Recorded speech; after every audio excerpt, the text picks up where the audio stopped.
दोस्तों, भगवान शिव के बारे में ऐसा कहा जाता है कि भगवान शिव त्रिलोक के आदि और अंत के देवता हैं, जिनके आगे दुनिया की सभी शक्तियाँ असफल हो जाती हैं। लेकिन क्या आपको मालूम है आखिर भगवान शिव का जन्म कैसे हुआ था? उनकी माता कौन थी और उनके पिता का क्या नाम था? उन्होंने किससे अपनी शिक्षा प्राप्त की थी और किस किस को शिक्षा का दान दिया था?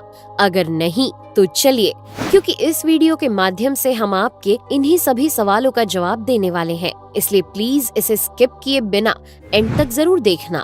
दोस्तों, आज सबसे पहले भगवान शिव के जन्म से जुड़ी पहली कहानी यानी शिव पुराण की एक लोकप्रिय कथा के बारे में बताने वाले हैं। शिव पुराण के अनुसार भगवान शिव को स्वयंभू माना जाता है, जिसका मतलब होता है कि भगवान शिव का जन्म स्वयं ही हुआ था। यानी कि इससे एक बात तो साफ हो जाती है कि ना ही भगवान शिव की कोई माता है और ना ही उनके कोई पिता हैं। इसी कारण से भगवान शिव पंच तत्वों से भी परे हैं, जिस कारण से इन्हें मृत्यु का भी कोई भय नहीं है और इनकी मृत्यु कभी नहीं हो सकती। पर अब बात करते हैं विष्णु पुराण में बताई गई भगवान शिव के जन्म से जुड़ी हुई एक और कहानी के बारे में। विष्णु पुराण में बताया गया है कि भगवान विष्णु के माथे से निकलने वाले तेज के कारण भगवान शिव की उत्पत्ति हुई थी और उनके नाभि से निकलते हुए तेज से कमल पर विराजमान ब्रह्मा जी का जन्म हुआ था। मगर दूसरी ओर भगवान विष्णु के जन्म के बारे में शिव पुराण में बताया गया है कि एक बार की बात है जब भगवान शिव अपने घुटने मल रहे थे और उनके घुटनों से निकलने वाले मैल से भगवान श्री विष्णु जी का जन्म हुआ था।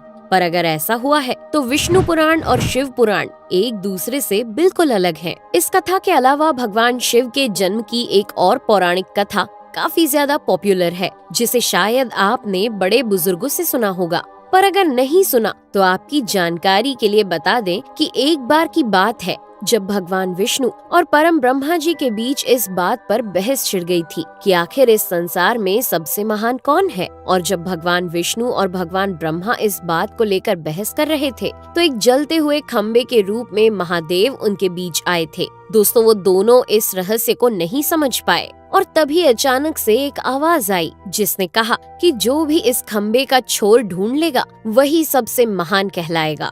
ऐसा सुनते ही ब्रह्मा जी ने एक पक्षी का रूप लिया और खम्बे का ऊपरी हिस्सा ढूंढने निकल गए। वहीं विष्णु जी ने वराह का रूप धारण किया और खम्बे का अंत ढूंढने निकल गए।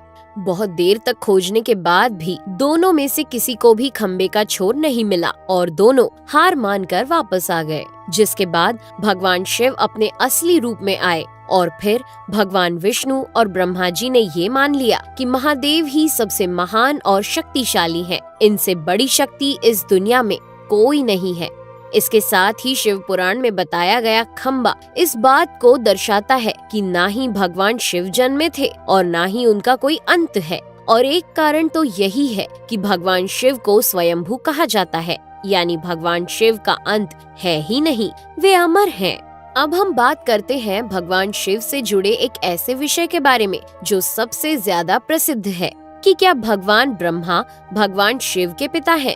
जी हाँ, इनकी ये कहानी लोगों के बीच काफी प्रसिद्ध है। तो आपको बता दें कि आखिर किस प्रकार भगवान शिव ने ब्रह्मा पुत्र के रूप में जन्म लिया था। इसके पीछे विष्णु पुराण की एक पौराणिक कथा है, जिसके अनुसार जब धरती, आकाश, पाताल या कहें पूरा यूनिवर्स जलमग्न यानी पानी में डूबा हुआ था, तब भगवान विष्णु के अलावा कोई भी देव या प्राणी इस संसार में नहीं था। तब केवल विष्णु ही जल सतह पर अपने शेष नाग पर लेटे हुए नजर आ रहे थे। जिसके बाद उनकी नाभि से कमल की डंडी पर ब्रह्मा जी प्रकट हुए और जब भगवान ब्रह्मा और भगवान विष्णु इस यूनिवर्स से संबंधित बातें कर रहे थे तब भगवान शिव प्रकट हुए, जिसके बाद ब्रह्मा ने उन्हें पहचानने से इनकार कर दिया। इस कारण से भगवान शिव रूठ गए और उनके रूठ जाने के कारण भगवान विष्णु ने उन्हें दिव्य दृष्टि प्रदान कर ब्रह्मा जी को भगवान शिव की याद दिलाई। जिसके बाद भगवान ब्रह्मा को अपनी गलती का एहसास हुआ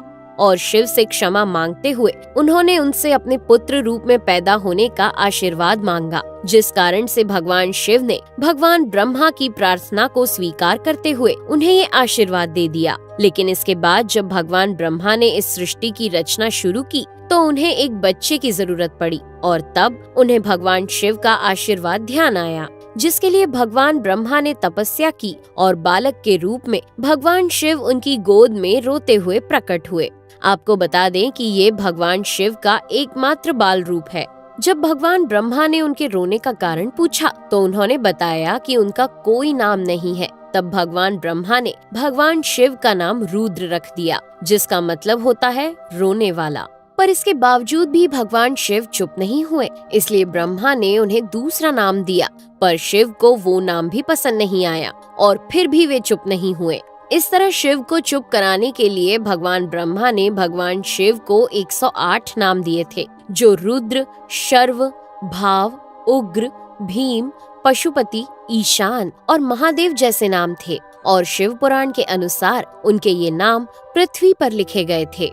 इसके बाद बात आती है श्रीमद् देवी महापुराण की। तो श्रीमद् देवी महापुराण में भगवान शिव की माता और पिता के बारे में बताया गया है। श्रीमद् देवी महापुराण के अनुसार देखा जाए तो एक बार जब भगवान नारद जी ने अपने पिता भगवान ब्रह्मा जी से पूछा कि सृष्टि का निर्माण किसने किया है, साथ ही भगवान विष्णु, भगवान शिव और आपके माता पिता कौन है, तब भगवान ब्रह्मा जी ने नारद जी को त्रिदेवों के जन्म के बारे में बताया। जो बताया वो वाकई चौंका देने वाली बात थी। दरअसल उन्होंने कहा कि देवी दुर्गा और शिव स्वरूप ब्रह्मा के योग से ब्रह्मा, विष्णु और महेश का जन्म हुआ था। यानी प्रकृति का रूप लिए माँ दुर्गा ही हम तीनों की माता है और ब्रह्मा यानी काल सदाशिव हमारे पिता है। इसके साथ ही श्रीमद् देवी महापुराण में भी भगवान विष्णु और भगवान ब्रह्मा के बीच हुए झगड़े की एक कहानी मिलती है, जिसके अनुसार एक बार श्री ब्रह्मा जी और विष्णु जी में झगड़ा हुआ और दोनों में बहस छिड़ी हुई थी। तब भगवान ब्रह्मा ने कहा कि सृष्टि को मैंने बनाया है और मैं ही प्रजापिता हूँ, जिसके जवाब में भगवान विष्णु जी ने कहा कि मैं आपका पिता हूँ, क्योंकि आप मेरी नाभि से निकले हुए कमल से पैदा हुए हैं। और धीरे धीरे कर ये बहस बढ़ती गई। दोस्तों, इसके बाद इन दोनों का झगड़ा सुनकर सदाशिव वहाँ पहुँचे और उन्होंने कहा कि पुत्रों, मैंने ही तुमको इस संसार को बनाने और इसे संभालने के केवल 2 काम दिए हैं। इसी प्रकार मैंने शंकर और रुद्र को संहार और तिरोगति के कार्य दिए हैं। इसके साथ ही उन्होंने कहा कि मेरे 5 मुख हैं। एक मुख से अकार, दूसरे मुख से उकार, तीसरे मुख से मुकार, चौथे मुख से बिंदु और 5वें मुख से नाद यानी कि शब्द प्रकट हुए हैं।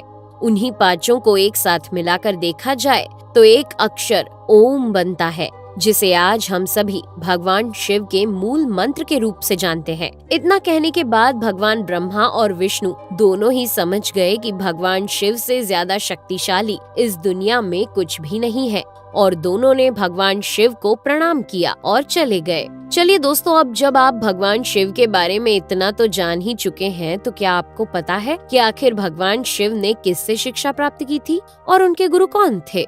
हम जानते हैं, शायद ही इसका जवाब आप में से किसी को पता होगा, पर जिन्हें नहीं पता उन्हें बता दें कि भगवान शिव स्वयं इस संसार के गुरु माने जाते हैं, जिन्होंने इस संसार में गुरु शिष्य की परंपरा की शुरुआत की थी। लेकिन अगर सवाल आता है कि आखिर भगवान शिव किसके गुरु थे, तो आपको जरूर जान लेना चाहिए कि हिंदू धर्म के ग्रंथ कहते हैं कि ब्रह्मा जी और शिव जी इस संसार के सबसे पहले गुरु हैं, जिन्होंने गुरु शिष्य के इस रिश्ते की शुरुआत की थी।